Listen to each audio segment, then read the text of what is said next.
En este video voy a tratar de enfocar algunos temas relacionados con las culturas, en particular el elemento central de la evolución cultural de los pueblos, que es la evolución de las lenguas, las formas de hablar y el dominio que ejercen ciertos sectores de la sociedad sobre otros, basados en ese dominio, en el dominio lingüístico.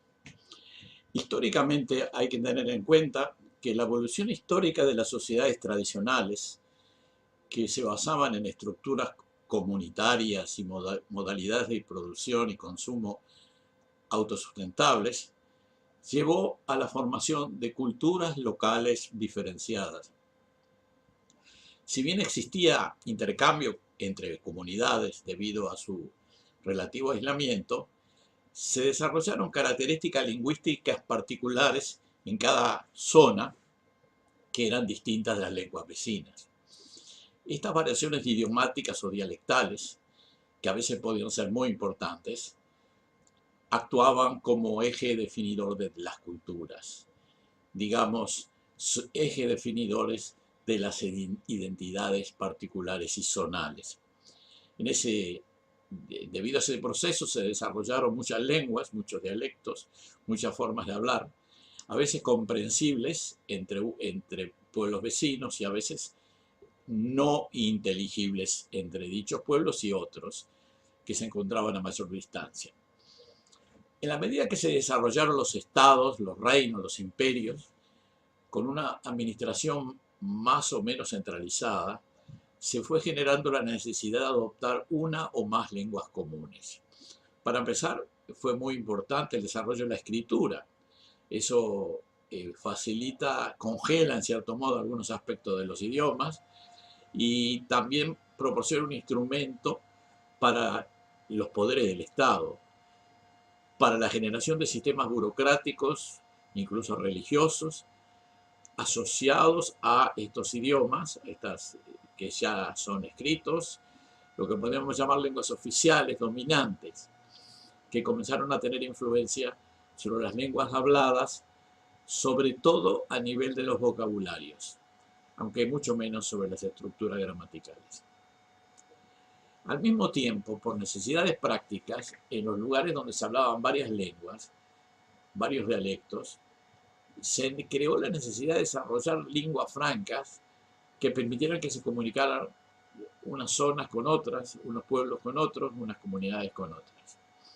Eso ocurrió hasta tiempos relativamente recientes. El caso del toscano en Italia, que es una lengua regional de la Toscana, y que fue utilizada como lengua de relación por el resto de las regiones italianas y terminó transformándose en el idioma de Italia después de la unificación, incluso antes.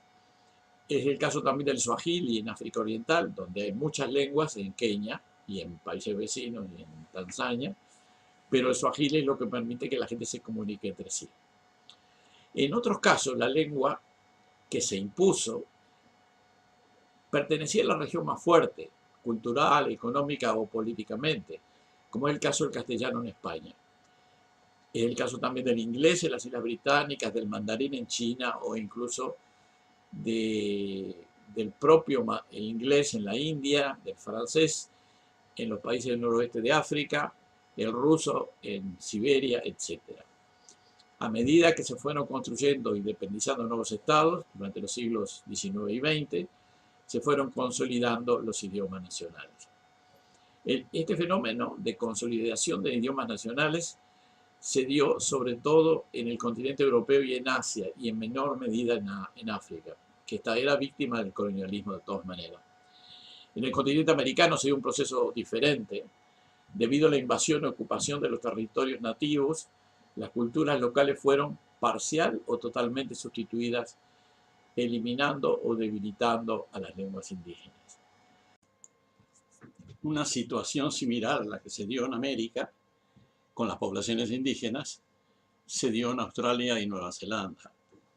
En Australia no se constituyó, en Australia ni en Nueva Zelanda se constituyó ningún Estado nacional basado en las culturas nativas. Sin embargo, en Europa esta evolución se dio en forma diferente. Para empezar, a través de la historia, lo que ocurrió es que se formaron varios centenares de lenguas o dialectos locales diferenciados. La expansión de algunos estados, por ejemplo el imperio greco-macedónico, el imperio romano, en la época a que normalmente se llama época clásica, del siglo V antes de nuestra era al siglo VI después de nuestra era, y lo que podíamos llamar greco-bizantina, lo que dio lugar es una homogeneización lingüística, porque se impusieron ciertas lenguas fuertes sobre otras más débiles. En este caso estamos hablando del romano y el griego, el latín y el griego. El latín se expandió en Europa occidental y la mitad occidental del mar Mediterráneo, y el griego en la mitad oriental del mar Mediterráneo. A partir de la caída del Imperio Romano de Occidente, en el siglo V, se agudizó la diferenciación lingüística.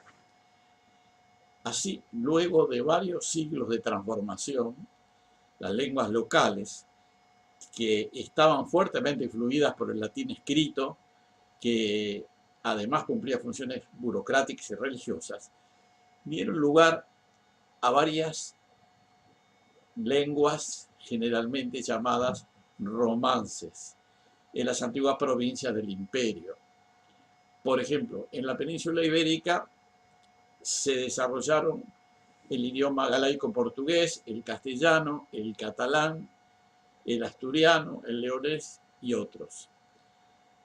En la península itálica e islas vecinas evolucionaron el idioma toscano, el piamontés, el lombardo, el véneto, el sardo, el corso, el calabrés, el siciliano, etc. En las antiguas Galias transalpinas, los procesos dieron lugar al idioma, estos procesos dieron lugar al idioma provenzal, al occitano, al francés, al romanche, al valón y otros. En la Dacia romana surgió el rumano. En el norte de África la influencia fue menor debido a las fuertes raíces fenicias y bereberes preexistentes. Las lenguas afroromances que surgieron se extinguieron en el periodo medieval temprano, así como en las Islas Británicas, una lengua romance británica no prosperó más allá de la Edad Media. En el área grecoparlante, la diferenciación local fue menor debido a la duración más prolongada de la dominación greco-bizantina y a la invasión otomana en la Anatolia, que impuso las lenguas turcas, sustituyendo al griego en los principales centros del antiguo imperio bizantino. En las regiones europeas que no experimentaron la dominación romana o greco-bizantina, se desarrollaron familias con raíces etnolingüísticas diferentes. Por ejemplo, las lenguas germano-escandinavas, las eslavas, las finesas, las magiares, las albanesas, las celtas y las vascongadas, entre otras. A comienzo del siglo XX se hablaba en Europa unas 150 lenguas diferenciadas, incluyendo numerosas variedades dialectales. Entre ellas había unos 60 idiomas con suficiente volumen demográfico y predominancia local como para trascender política y culturalmente. En los hechos, 41 lenguas europeas pasaron a ser lenguas oficiales dominantes, o sea, lenguas nacionales en sus respectivos estados. El proceso de defensa y oficialización de las lenguas nacionales resultó complejo y fue necesario resistir la dominación cultural y política de estados dominantes, a veces ocupantes. Algunas lenguas sobrevivieron, pero sin transformarse en lenguas oficiales dominantes. Por ejemplo, el vasco, el catalán, el bretón, el galés, el corso, el sardo, el sami, el tártaro, el chechén. Muchos de los nuevos estados surgieron a raíz de la disolución de la Unión Soviética. Es el caso del ucraniano, del bielorruso, del moldavo, del lituano, letón, del estonio, del armenio, del georgiano y del azerí. Algo similar ocurrió como consecuencia de la desintegración de Yugoslavia, que dio lugar a la instauración de estados independientes con sus propias lenguas nacionales: el esloveno, el serbo-croata, la lengua de Bosnia-Herzegovina, montenegrino, el macedonio, el albanés de Kosovo, etc. En todo caso, luego de esta larga historia evolutiva, la geografía etnolingüística oficial resultante de Europa es una de las más diversas del mundo. 41 países tienen su propia lengua nacional. Aquí terminamos la primera parte de la serie sobre las lenguas indígenas europeas y americanas y su evolución hasta la actualidad.